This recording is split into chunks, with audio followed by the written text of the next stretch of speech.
जैन रामायण में रामचंद्र जी, हनुमान जी का मंदोदरी है, हनुमान जी हैं और सीता है, इन तीनों की बात चल रही थी।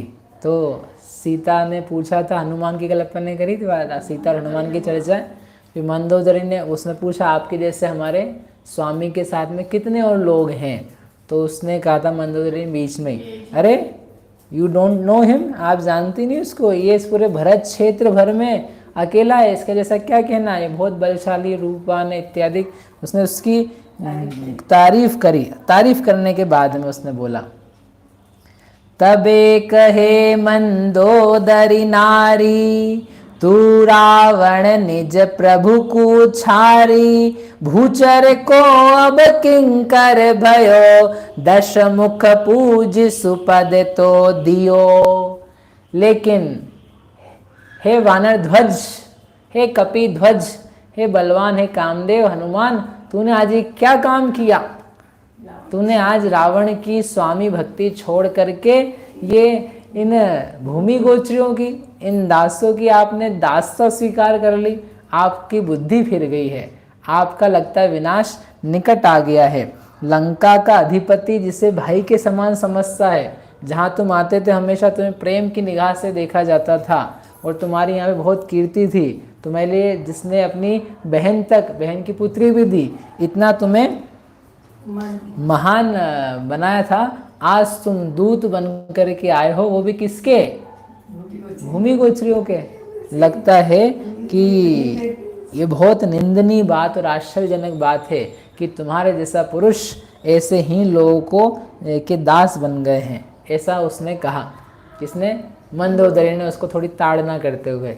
तो हनुमान जी ने कहा, तब हनुमंत कहे उम गाय, भूचर तो हो हैं जिन राय, जाहि सेवता शोभा हो, भूमि गोचरी सम तब कोय।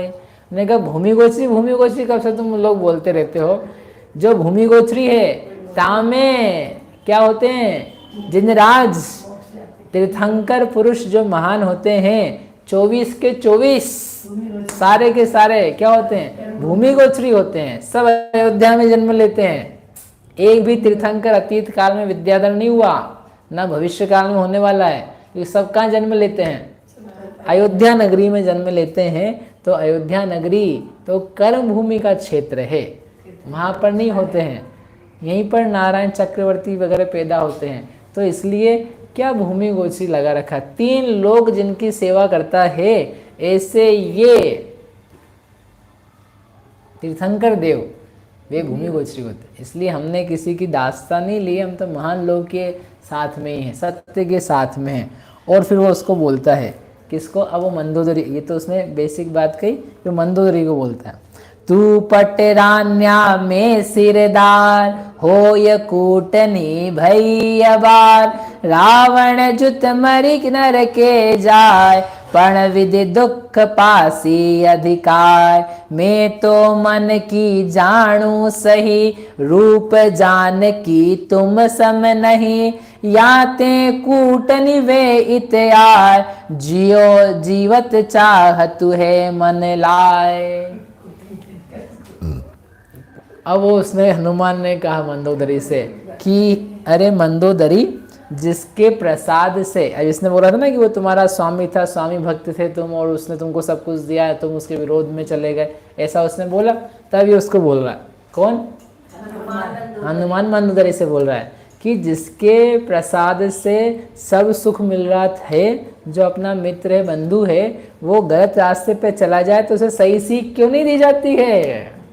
तुम्हारा पति जो है, जो जिसके कारण से तुमको सुख है, जिसके कारण से तुमको आनंद है, सब संपदाएं मिली है, वो गलत रास्ते पे जा रहा है, तो उसे समझाती क्यों नहीं हो? इच्छानुसार काम करने वाला मित्र, अपनी इच्छा के अनुसार जो काम करता है मित्र, यदि वो विष मिश्रित भोजन खाना चाहता है तो क्या उसकी हाँ में हाँ मिलाई जाएगी? हाँ हाँ ठीक है, खा लो खा लो। क्यों? अपना मित्र है ना, काम करने वाला। अरे यदि तुम मित्र हो और अपना अच्छा करने वाला वो मित्र है, बलवान मित्र है, तो what we will do, we will try कि ये किसी प्रकार से मर ना जाए, क्योंकि इससे तो हमारा बहुत सहयोग है। तो तुम तो उसकी पत्नी हो, तुम पत्नी भी नहीं हो, तुम तो पट रानी हो। पट रानी होकर के तुम उसको सद्बुद्धि नहीं दे रही हो, उल्टा उसके इस कार्य में उसको सहयोग कर रही हो, तो लगता है तुम्हारी बुद्धि फिर गई है। और वास्तव में तुम पट रानी नहीं रही हो, तुम दूतनी का काम करने आई हो। तुम 18,000 स्त्रियों की स्वामी, उनके सिर पे बैठने वाली, और तुम आज क्या काम करने आई हो? दूती का काम। अरे मैं तो भूमि गोचरी का दास बना हूं, तू पापी की दूती बनी है। मैं तो भूमि गोचरियों की दास बनाऊं, सत्य पुरुषों के बनाऊं, और तुम भी तो दूती। यू आर ऑल्सो बिकमिंग दूती। मैं दूत, तू दूती।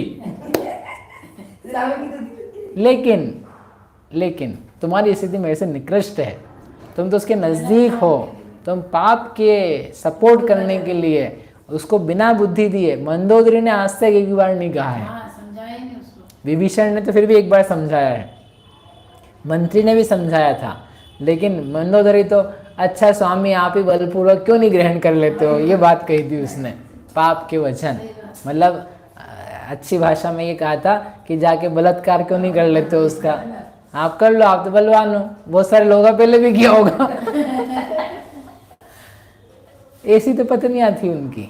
हाँ, ये जबकि बुद्धिमान, ये राजा की स्त्री, कमनी, और सब सुंदर एक से एक बढ़ करके। तो तुम्हारा वो सौभाग्य, हनुमान के तुम्हारा वो सौभाग्य रूप कहाँ गया जो तुम्हारा पटराने के समय था? लगता है अब तुम महिषी नहीं रही हो, अब तो तुम गाय हो चुकी हो। अब आपको समझ में नहीं आया होगा। महिषी यानी होता है, दो अर्थ हैं, वो अनेक अर्थों में से। महिषी का अर्थ होता है पट्ट रानी, और महिषी का अर्थ होता है भैंस। तो आचार्य देव ने उसको अलंकार में यूज किया। लगता है तुम महिषी नहीं रही हो, अब तो तुम साधारण गौ हो गई हो। जो ऐसा काम करने के लिए तुमको तत्पर उसने किया है, ऐसा करके उसने उसको समझाने का ट्राई किया।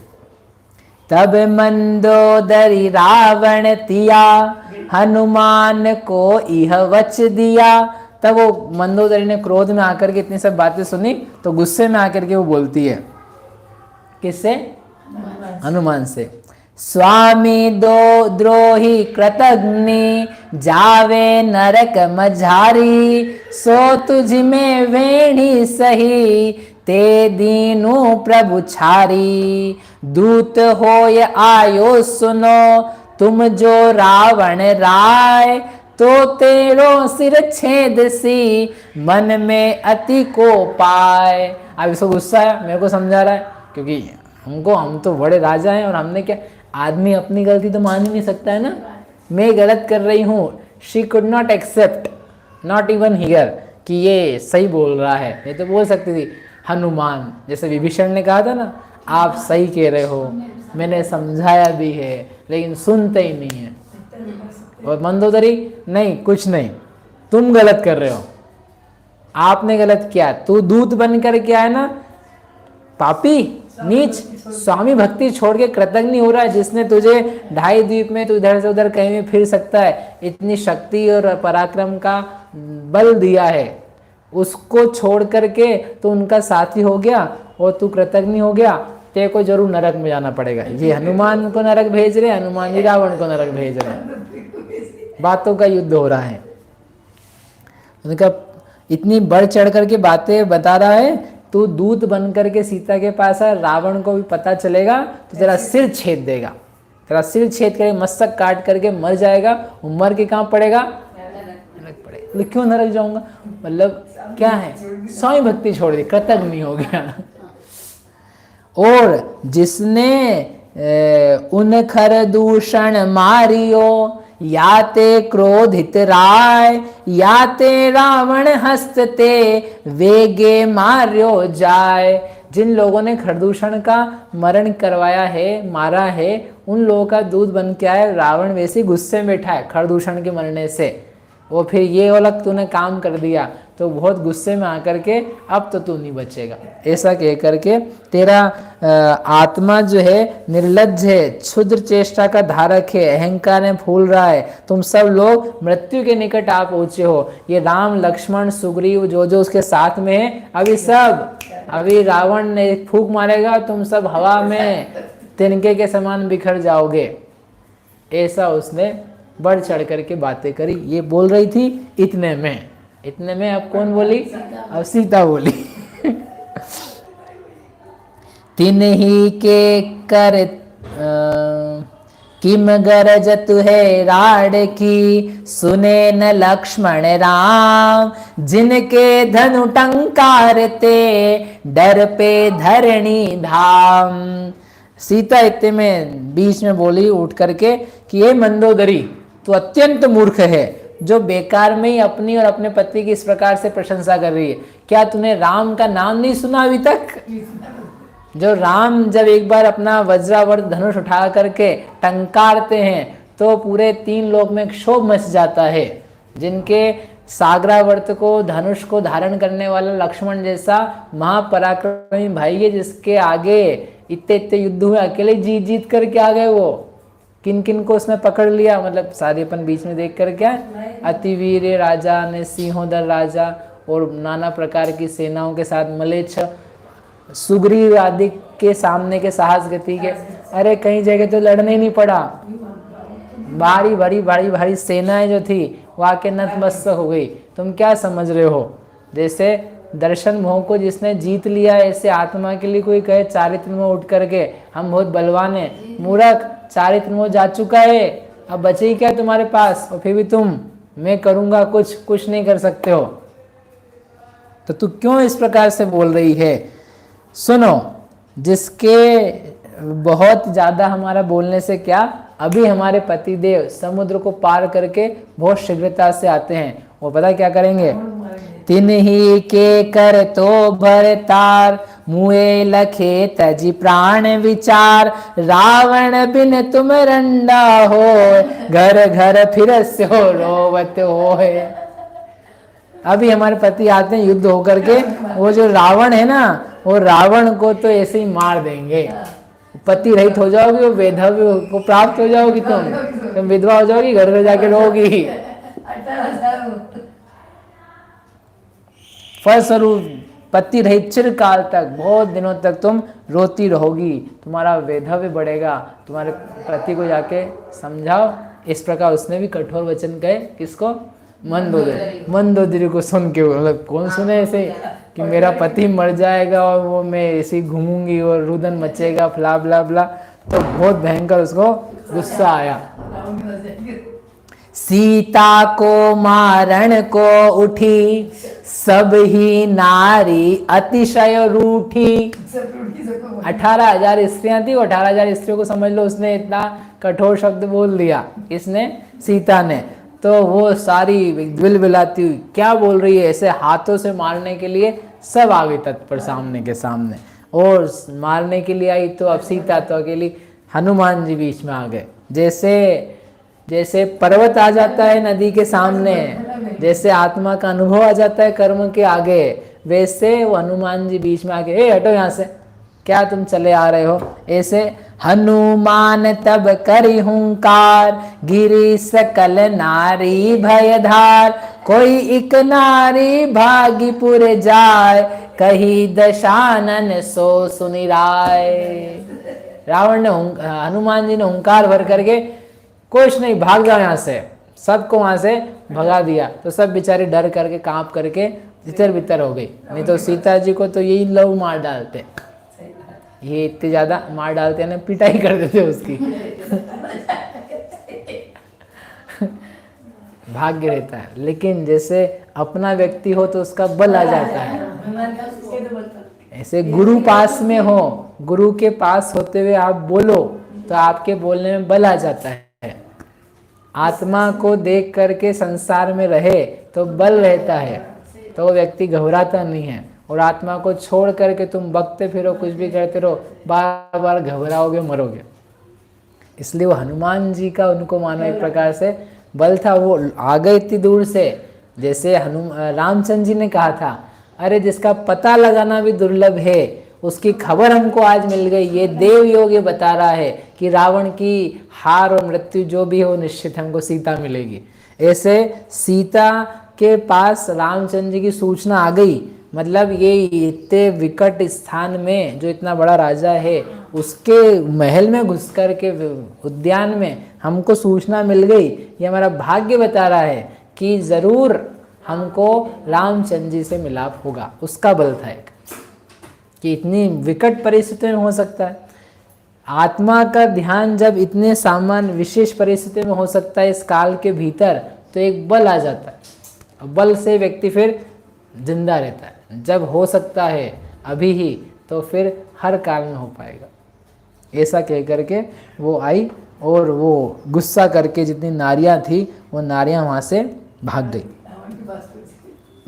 यहाँ पर फिर हनुमान जी रह गए और वो सीता जी रह गई। तब हनुमान जी ने उनसे कहा कि सीता से, रोष कियो मन माही घणु, हनुमान सीता ते भणु, भोजन करि मन वचकाय, तन थिति ते पति दर्शन पाए। जब वो नारियां चली गई, सब भाग गई, तो हनुमान जी ने बड़े विनीत भाव से, प्रेम भाव से, स्नेह भाव से उन सीता जी से कहा, हे माता, हे देवी, अब आप जरूर भोजन को ग्रहण कर लो। जो आपके तन शरीर को बनाए रखना है तो वो भोजन के द्वारा हो पाएगा। तो आप भोजन का आपने त्याग कर रखा था, अब तो आपको सूचना प्राप्त हो गई है, तो आप कृपा करके जरूर भोजन करो। तो ऐसा जब उसने कहा तो देश काल की जानकार जो सीता थी, तो सीता ने भी अपना जो प्रतिज्ञा थी, प्रतिज्ञा पूरी हो गई, तो इसलिए उसने भोजन करना स्वीकृत किया कि मान मनोहर नहीं कराए, नहीं हम तो तब तक नहीं खाएंगे जब तक पोष नहीं जाएंगे, नहीं, प्राण धारण करके रखना इष्ट है। अभी तक तो हमारे संशय था कि रामचंद्र जी है कि नहीं है, सूचना कैसे होगी, कैसे मिलेंगे, तो देह छूटती है तो छूट जाए, क्योंकि ना हमको वैराग्य का कुछ यहाँ अवसर दिख रहा है कि दीक्षा हो जाए, ना पति से मिलाप हो रहा है, ना पिता का साथ हो रहा है। तो ऐसी स्थिति में तो अवसर ही क्या बच रहा है, पति चला जाए, नष्ट हो जाए, वियोग हो जाए, लेकिन दिख रहा है कि विरक्ति हो सकती है, दीक्षा हो सकती है, संन्यास लेकर के जीवन बिताया जा सकता है, तो व्यक्ति प्राण नहीं छोड़ता बुद्धिमान। लेकिन यहाँ तो कुछ भी नहीं दिख रहा था, इसलिए भोजन ना करके शरीर छूटता तो छूट जाता। लेकिन अब खबर और आशा की मिल गई, तो अब उसने समझ लिया कि भोजन करना योग्य है, तो ऐसा करके उसने भोजन करना स्वीकार किया। तो वहाँ उसने एक दूती को बुलाया हनुमान ने, इधर आओ देवी, और ये इनके लिए सब प्रकार का उत्तम जो भोजन है वो तैयार करके लाया जाए। ऐसा कह करके हर्षित होकर के हनुमान जी वहाँ से अभी चले गए। जा कर के शाम हो गई थी, तो वहाँ विभीषण के घर गए। विभीषण के घर जा कर के रात्रि हुई और अगले दिन सुबह विभीषण के साथ समागम हुआ। वहीं पे हनुमान जी का विभीषण के घर भोजन हुआ और भोजन करके वो वापस सीता से मिलने गए। और वहाँ पर 3 प्रहर बीत गए सुबह के, जब तब वो जो उसकी दासी थी वहाँ पे रहने वाली ईरा नाम की, उसने सब प्रकार के उत्तम से उत्तम खाद्यान्न, स्वाद्य, लेय, पेय, जितने आपने रक्षाबंधन के दिन नहीं खाए होंगे, बनाए होंगे, वो सब ला करके प्रस्तुत करे। उसका वर्णन दिया सब। बहुत प्रकार की दालें, बहुत प्रकार के मिष्ठान्न, बहुत प्रकार के चाट करके खाने लायक रबड़ी, चाशनी, जो चीज़ें, चटनी, वो सब ला करके रखी। पेय रखे, पानक रखे, शाली, धान्य, रस, वो सब ला करके सीता जी के लिए वहाँ पे प्रस्तुत किए। और जो सीता जी थी, हनुमान को आगे करके जिसके भाई का स्नेह उमड़ रहा था और जिसने हृदय में महाश्रद्धा से युक्त जिनेंद्र भगवान को धारण किया हुआ था, वे धारण कर उन्होंने जो नियम लिया था कि मेरे को जब तक पति का समाचार नहीं मिलता तब तक भोजन ग्रहण नहीं करूंगी, ऐसा नियम पूर्ण होता जान करके उन्होंने भगवान को याद करके भोजन करना स्वीकार किया। अतिथियों के समागम का विचार किया, मतलब मुनिराज का विचार किया। ओहो, धन्य घड़ी, धन्य अवसर होता कि हमें वे मुनिराज मिलते, मुनिराज को भोजन करा करके, आहार करा करके हम आहार करते। लेकिन 11 दिन बाद ही भोजन कर रही है, फिर भी अतिथियों के समागम का विचार किया, शरीर नहा धो करके ठीक किया और राम को हृदय में धारण करके साधु जनों के द्वारा प्रशंसित उत्तम आहार को दिन में ग्रहण किया, रात में नहीं खाया। रात में नहीं खाते थे ये सब कोई भी। इतने उत्तम पुरुष थे, इतने महान थे, इतने भोग सामग्री उपलब्ध थी, फिर भी जिंदगी में कभी इन लोगों ने रात्रि भोजन नहीं किए। अपने आप से ही नहीं करता था कोई। पशु भी नहीं खाते थे, पशुओं से तो बेहतर ही मनुष्य।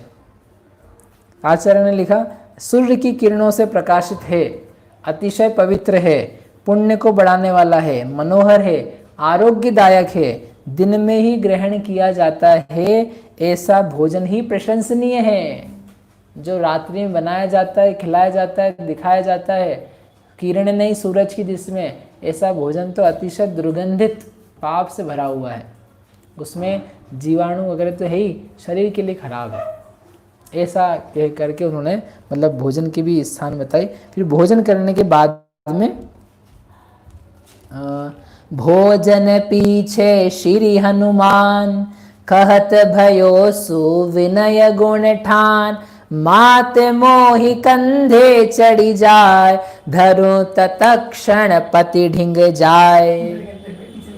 हनुमान जी ने कहा सीता माता से कि हे सीता माता, मतलब प्रसन्न, वो भोजन करके थोड़ा विश्राम करके बैठे तो उन्होंने बोला फिर उससे कि आप एक काम करो, आप मेरे कंधे पे बैठ जाओ, मैं आपको अभी ले चलता हूँ और ये सारा समुद्र पार करके रामचंद्र जी से आपका आज ही मिलाप करवा देता हूँ। ऐसा हनुमान जी ने बोला। अब बोल तो दिया, अब वो सीता जी बैठेंगी कि नहीं, और बैठ जाएंगे तो फिर वो जा पाएंगे कि वापस लौट के आना पड़ेगा। अभी बता दें, कल बताएं? आई बता दे, चलो अभी सुन लो। हे देवी, हे पवित्र, हे गुणभूषणे, मेरे कंधे पर बैठ जाओ, मैं आपको क्षण भर में ले चलूंगा और आप सब लोगों को राम और आपका मिलाप होगा, सब लोगों को अत्यंत हर्ष होगा और ये वियोग की धारा आज की आज, अभी की अभी बंद हो जाएगी। तो सीता क्या बोलती है? तब चालन जोगी नहीं मोकू अबे, तहाँ चालनो जोगी नहीं मोकू अबे, मूरख है कछु लोक बुरा भाखे अबे, ताते आवे नाथ तबे ही जावस्यूं, अरु जब ही सुख सार सुमन में पावस्यूं। सीता ने क्या बोला कि सारी स्थिति का विचार करके उसने अपने आंखों में आंसू भर के बोला कि हे भाई, भावमंडल के समान पवित्र हृदय के धारक, मुझे जीवन दान देने वाले, हे हनुमान, मेरा तुम्हारे साथ जाना अभी योग्य नहीं है, क्योंकि ऐसी स्थिति में मैं जाऊंगी तो ये लोक लाज बड़ी विचित्र चीज़ है।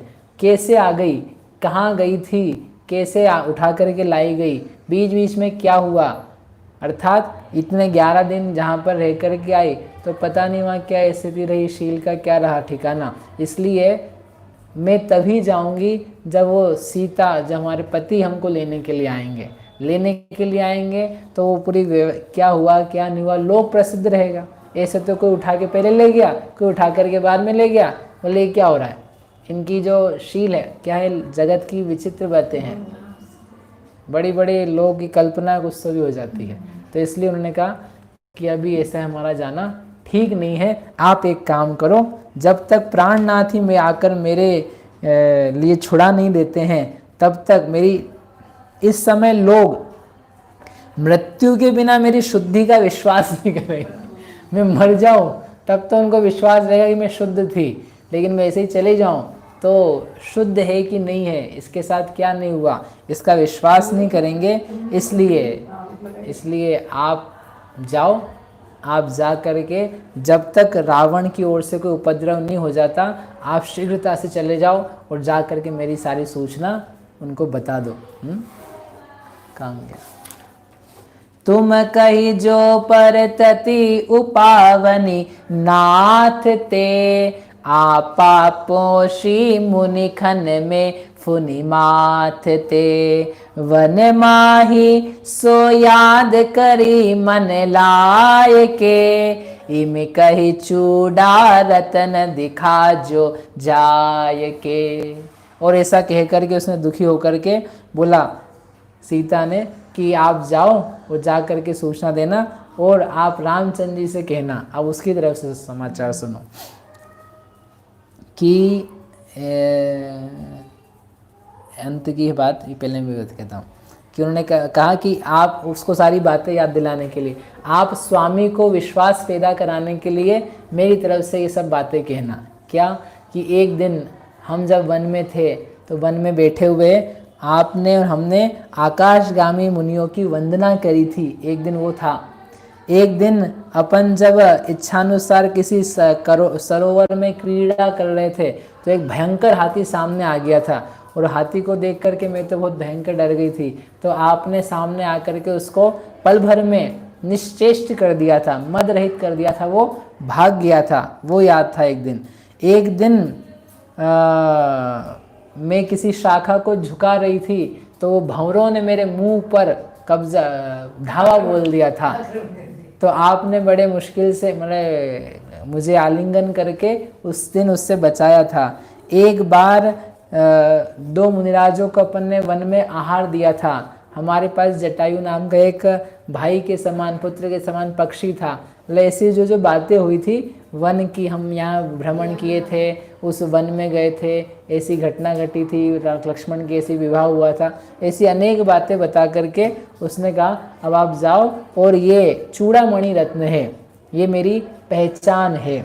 जैसे जीव का लक्षण है उपयोग, उपयोग से पहचाना जाता है। जैसे उपयोग चिन्ह दिखेगा तो बुद्धिमान समझ जाएंगे कि इसको जीवत्व की प्राप्ति हो गई, तुम सही सही खबर बता रहे हो।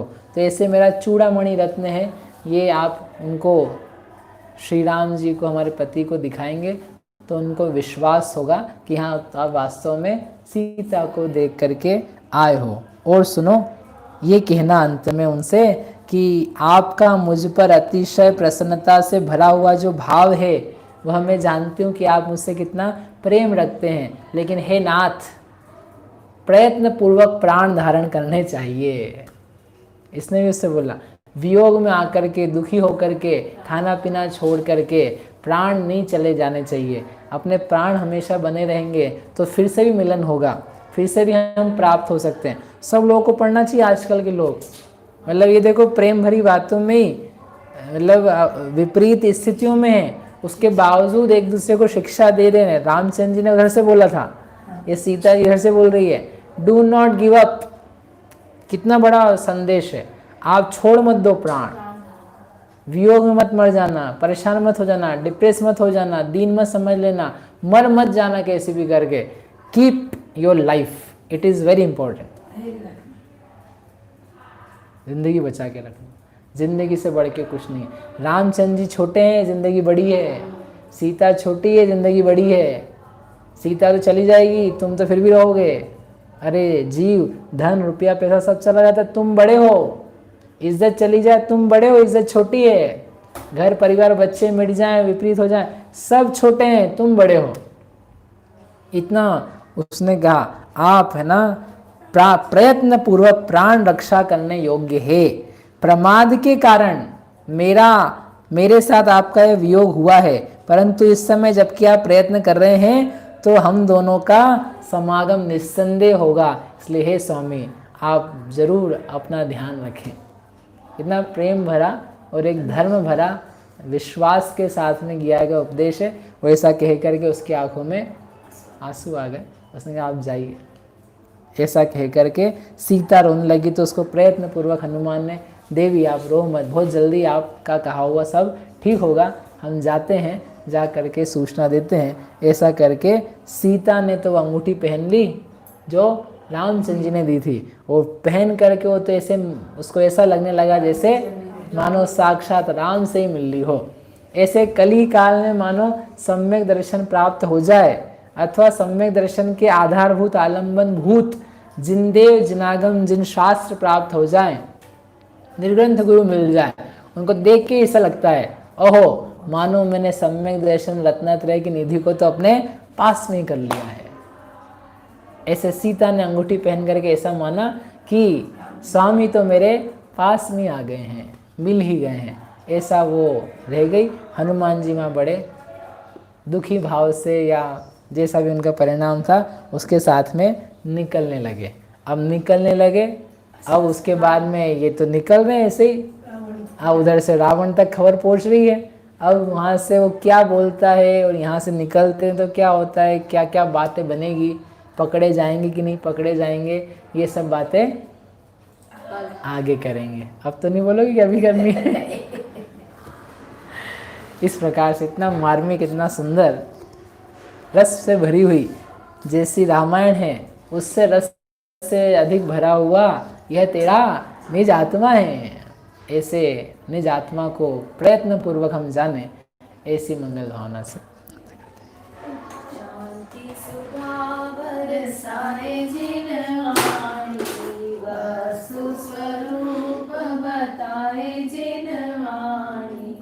शांति सुधा बरसाए जिन वाणी, वस्तु स्वरूप बताए जिन वाणी।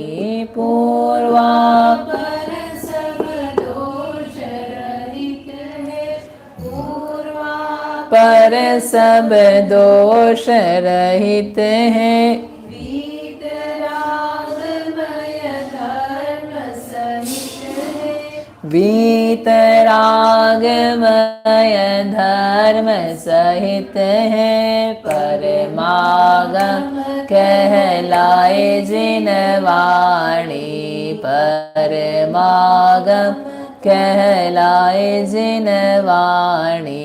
शांति सुधा बरसाए जिन वाणी। मुक्ति वधू के मुख का दर्पण, मुक्ति वधू के मुख का दर्पण। जीवन अपना कर दे अर्पण, जीवन अपना कर दे अर्पण। भव समुद्र से तारे जिन वाणी, भव समुद्र से तारे जिन वाणी। शांति सुधा बरसाए जिन वाणी। राग द्वेष अहंकारो द्वारा, राग द्वेष अहंकारो द्वारा। महाक्लेश पाता जग सारा, महाक्लेश पाता जग सारा। सजल मेघ बरसाए जिन वाणी, सजल मेघ बरसाए जिन वाणी। शांति सुधा बरसाए जिन वाणी। सात तत्व का ज्ञान करावे, सात तत्व का ज्ञान करावे। अचल विमल निज पद दर्शावे, अचल विमल निज पद दर्शावे। सुख समुद्र लहराए जिन वाणी, सुख सागर लहराए जिन वाणी। शांति सुधा बरसाए जिन वाणी। वस्तु स्वरूप बताए जिन वाणी।